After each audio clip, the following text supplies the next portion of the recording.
नमस्कार दोस्तों। क्या कोई नेता महज 60 सेकंड में यानी 1 मिनट में वो छोड़ करके चला जाएगा? नीतीश कुमार आज जेपी नड्डा के साथ में पटना के अंदर घोषणा पत्र बताने के लिए, दिखाने के लिए आए थे, लेकिन आए, फोटो खिंचवाई, घोषणा पत्र हाथ में पकड़ा और उसके बाद में 1 मिनट में वहां से चले गए। अब ये 1 मिनट में जो नीतीश कुमार चले गए, मतलब कायदे से कहा जाता है कि मैगी 2 मिनट में बन जाती है।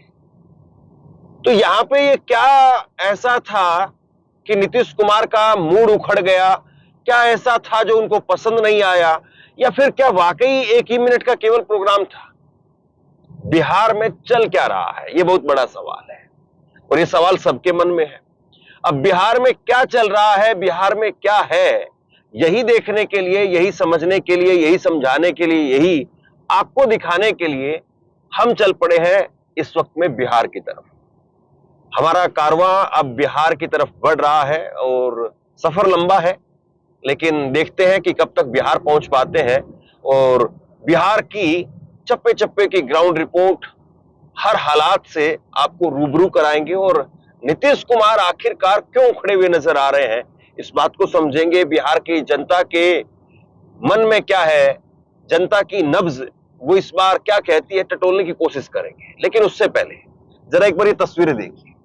ये तस्वीरें देखिए, नीतीश कुमार, उनके साथ में है जेपी नड्डा।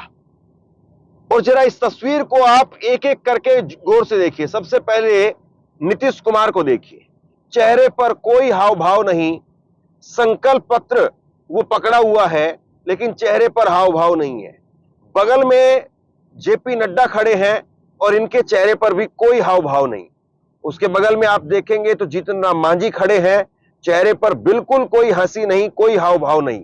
उपेंद्र कुशवाहा वो भी इसी तरह से, पता नहीं क्या संकल्प पत्र दे रहे हैं या फिर कोई आक्रोश पत्र दे रहे हैं। दिलीप जायसवाल, फिर उसके साथ में विनोद तावड़े, बीजेपी के एक और बड़े कद्दावर नेता, किसी के चेहरे पर कोई हाव भाव नहीं। इधर दूसरी तरफ आप देखिए संजय झा है, इनके चेहरे पर कोई हाव भाव नहीं है। चिराग पासवान, वो भी, उनके चेहरे पर भी कोई बहुत हाव भाव दिखाई नहीं दे रहे हैं। धर्मेंद्र प्रधान के चेहरे पर जरूर थोड़ी सी एक स्माइल दिखाई दी है। फिर उसके साथ में खड़े हैं सम्राट चौधरी।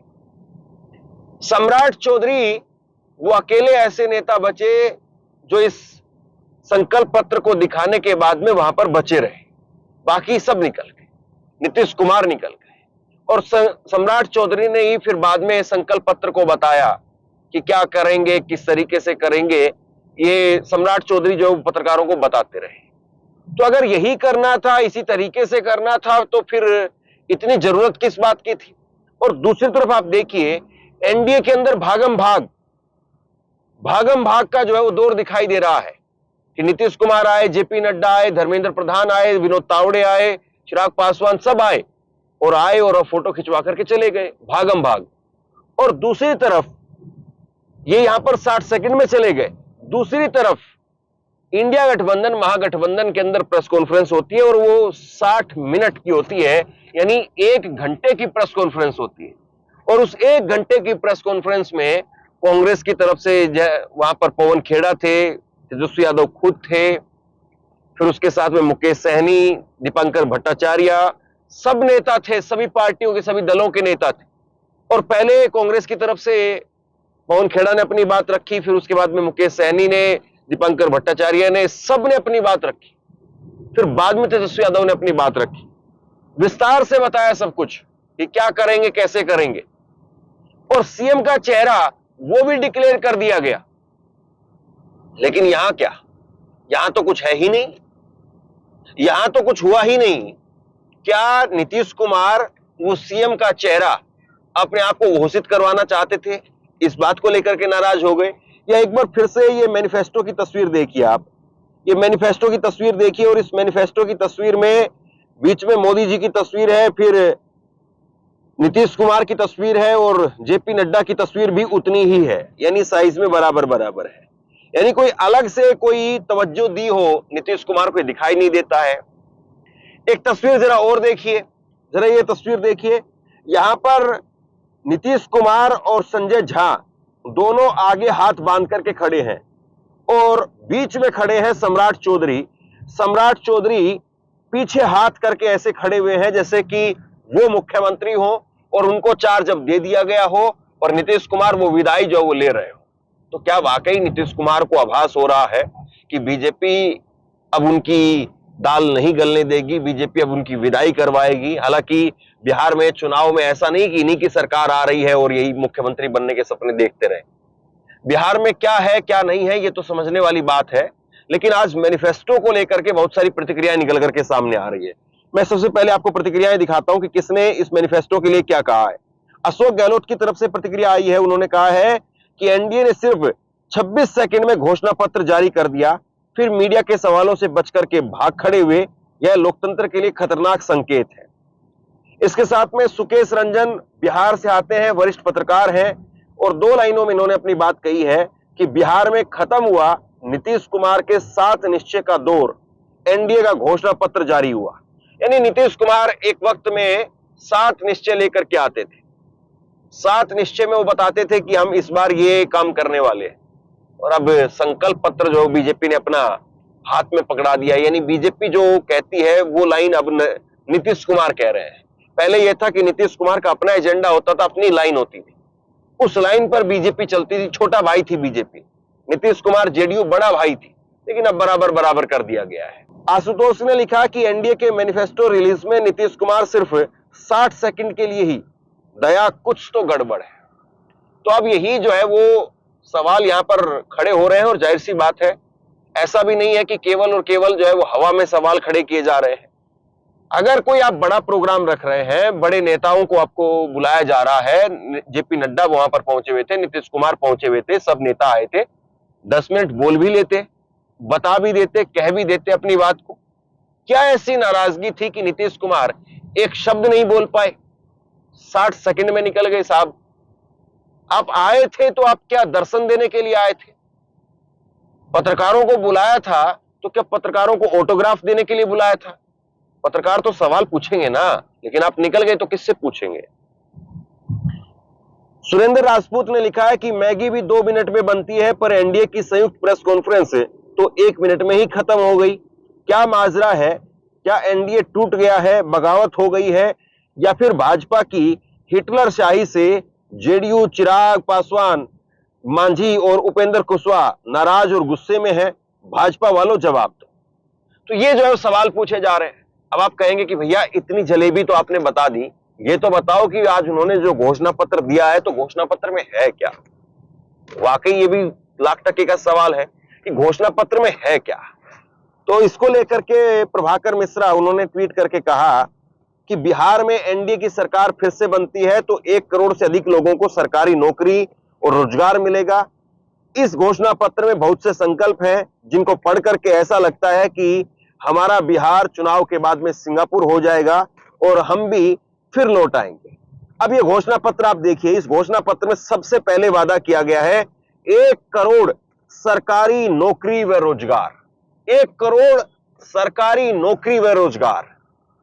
अब पहले तो ये बता दें कि 20 साल में 1 करोड़ नौकरी दे दी, जो आप 5 साल में 1 करोड़ नौकरी दे जाएंगे। यानी जो घोषणा पत्र में कहा गया है वो अगले 1 साल के लिए कहा गया, अगले कार्यकाल के लिए यानी 5 साल के लिए कहा गया है। तो 20 साल जब आपकी सरकार आज है तो 20 साल में क्या आप 1 करोड़ सरकारी नौकरी दे चुके हैं, जो आप अगले आने वाले 5 साल के लिए दावे कर रहे हैं? और जब तेजस्वी यादव आपसे पूछते हैं कि हर घर सरकारी नौकरी, तो हर घर सरकारी नौकरी देने की बात जब तेजस्वी यादव करते हैं तो वहां पर आंकड़े उठा करके लाए जाते हैं कि बिहार में 2.5 करोड़ परिवार हैं, 2 करोड़ नौकरी देनी पड़ेगी, कहां से लेकर के आएंगे, पैसा कहां से आएगा? तो 1 करोड़ नौकरी ये कहां से लेकर के आएंगे? 1 करोड़ नौकरी कहां कहां पर ये लोग दे देंगे? ये बहुत बड़ा सवाल है। महिला रोजगार योजना से महिलाओं को 2 लाख रुपए तक की सहायता राशि दी जाएगी। 1 करोड़ महिलाएं लखपति दीदी बनेंगी। अब इतना पैसा होगा, वो अक्षय कुमार की फिल्म आपको याद है, कहां रखेंगे? 1 करोड़ महिलाओं को लखपति बनाएंगे, लखपति दीदी। 1 करोड़ सरकारी नौकरी दे देंगे। बिहार में अब 2.5-3 करोड़ परिवार है। मतलब कि हर परिवार में ये घुमा फिरा करके तेजस्वी वाली जो बात थी उसी बात को लेकर के आ गए कि हर परिवार में कुछ ना कुछ हम देंगे ही देंगे।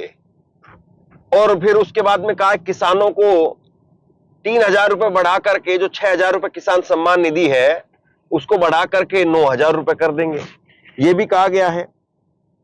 मिशन करोड़पति के माध्यम से महिला उद्यमी करोड़पति बनेंगी, यह भी गजब है। मत्स्य पालकों को 4500 से बढ़कर के 9,000 रुपए की सहायता राशि दी जाएगी। एमएसपी की गारंटी सभी फसलों के लिए। आपको याद है दिल्ली की बॉर्डरों पर, अलग अलग बॉर्डर्स पर 1 साल तक किसान आंदोलन चला था 3 कानूनों को लेकर के और साथ में एमएसपी के गारंटी कानून को लेकर के।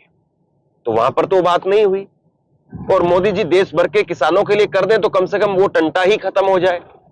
बिहार में कहा जा रहा है कि बिहार में हम एक एमएसपी की गारंटी देंगे सभी फसलों के लिए। आपसे कुछ कहना चाहता हूं। आज के वक्त में पत्रकारिता करना कितना मुश्किल काम है, लेकिन अगर ऐसे में भी कोई आपकी खबर दिखा रहा है, कोई आपके मुद्दे पर बात कर रहा है, तो आपको भी उसका साथ देना चाहिए। अगर आपको लगता है कि मेरी पत्रकारिता सही है, मैं आपके लिए आपकी खबर वो दिखा रहा हूं, तो ऐसे में आप मेरा सहयोग कीजिए। आप इस वीडियो को जब लाइक करेंगे तो लाइक के साथ में ही एक थैंक्स का बटन आपको दिखाई देगा। उस थैंक्स के बटन पर आप क्लिक कीजिए और जो भी सहयोग राशि दे सकते हैं वो दीजिए। दूसरा, आप चैनल को ज्वाइन कर सकते हैं और चैनल को ज्वाइन करके भी मुझे मदद कर सकते हैं। और हरियाणा में अगर किसान पूछता है, पंजाब में किसान पूछता है, तो बीजेपी का जवाब ये होता है कि भैया फिर ऐसे तो किसान बिगड़ जाएंगे। किसान को जिस फसल में फायदा होगा किसान वही फसल उगाएगा, दूसरी फसल नहीं उगाएगा, वैरायटी नहीं होगी, जमीन खराब हो जाएंगी। गेहूं इतना ज्यादा किसान उगाएगा कि गेहूं सड़ जाता है पड़ा पड़ा। यहां क्या कह रहे हैं? यहां कह रहे हैं कि एमएसपी की गारंटी सभी फसलों के लिए, ये जो है वो यहां पर कहा जा रहा है। ईबीसी वर्ग की जातियों को 10 लाख रुपए तक की सहायता दी जाएगी। उच्च शिक्षण संस्थानों में पढ़ाई के लिए अनुसूचित जाति के विद्यार्थियों को प्रति माह 2,000 रुपए दिए जाएंगे। एग्री इंफ्रास्ट्रक्चर में 1 लाख करोड़ रुपए का निवेश किया जाएगा।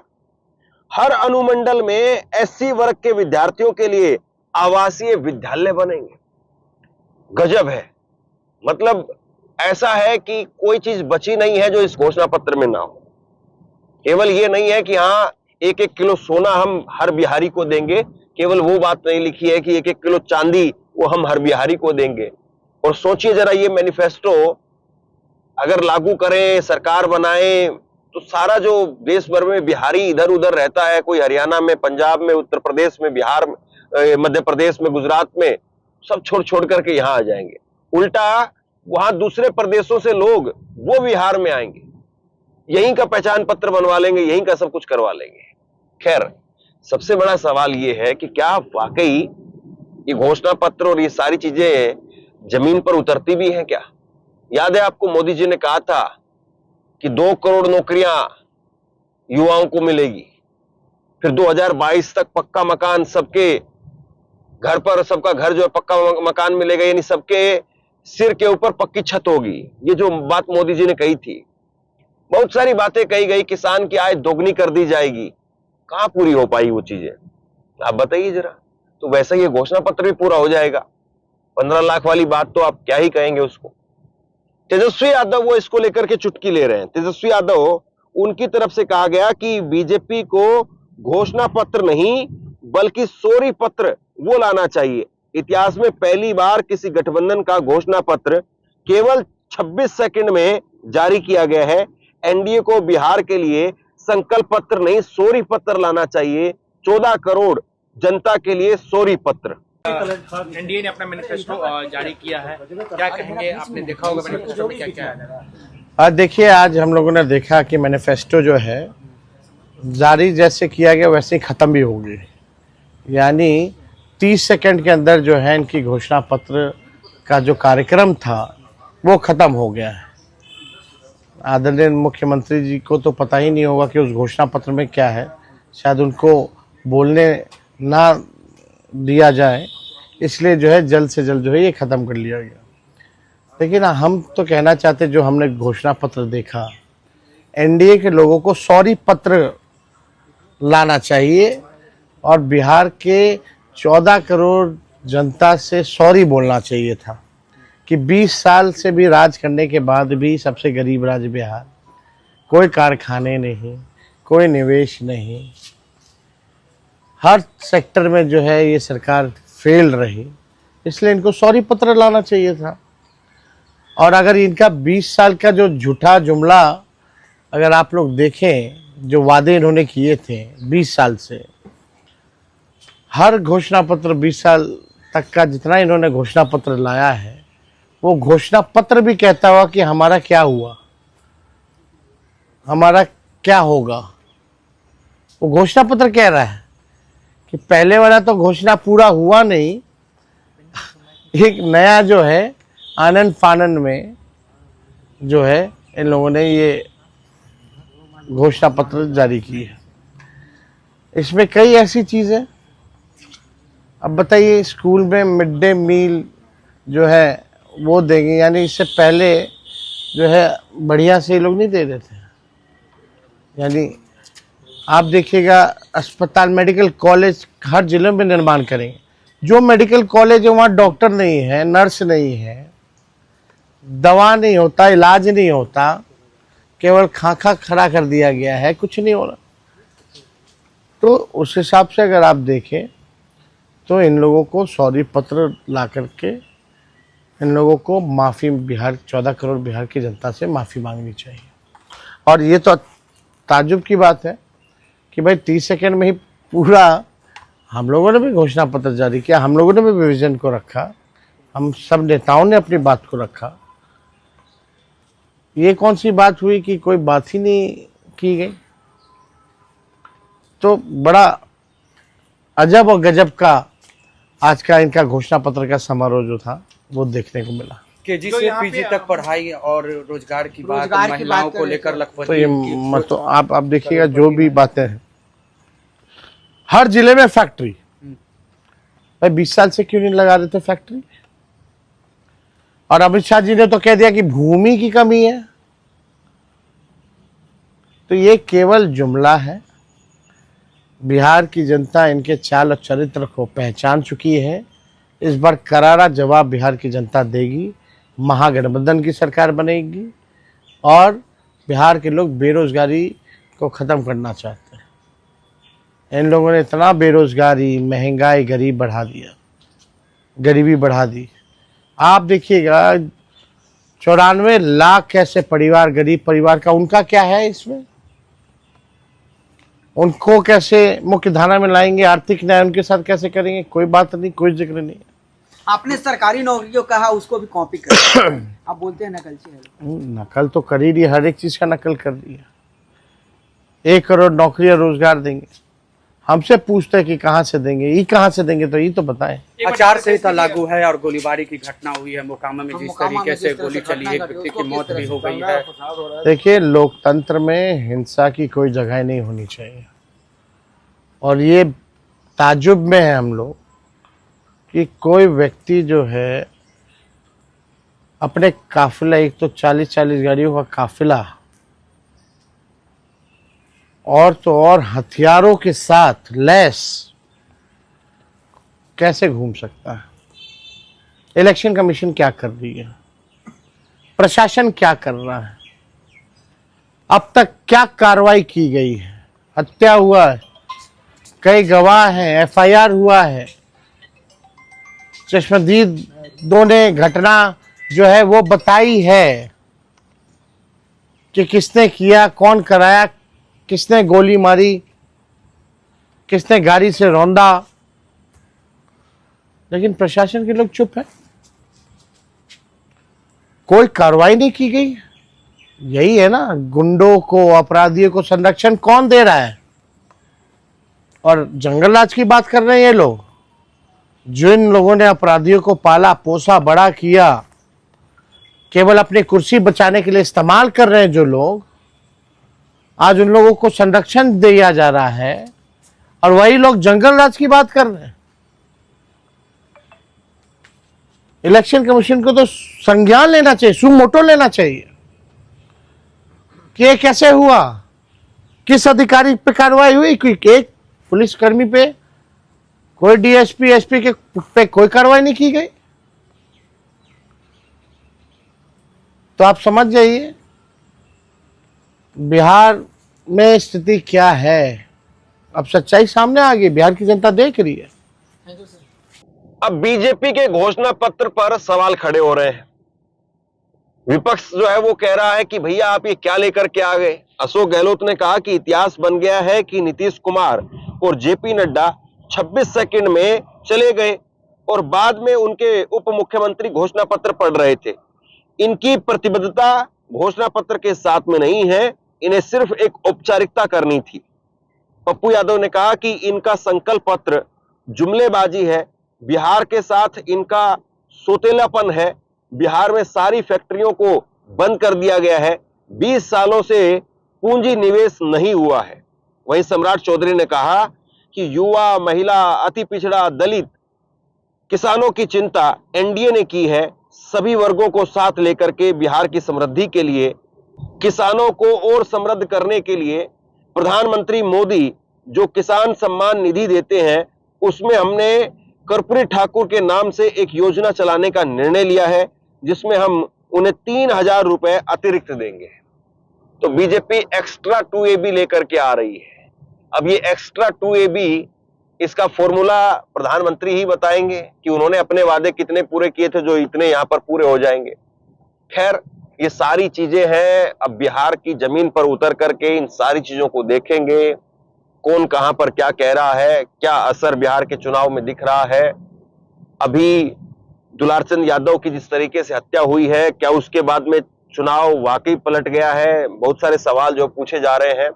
अब इन सारे सवालों का अगले 10-15 दिनों तक 24 घंटे बिहार में रह करके, बिहार से ही बिहार की ग्राउंड रिपोर्ट वो आपको दिखाएंगे।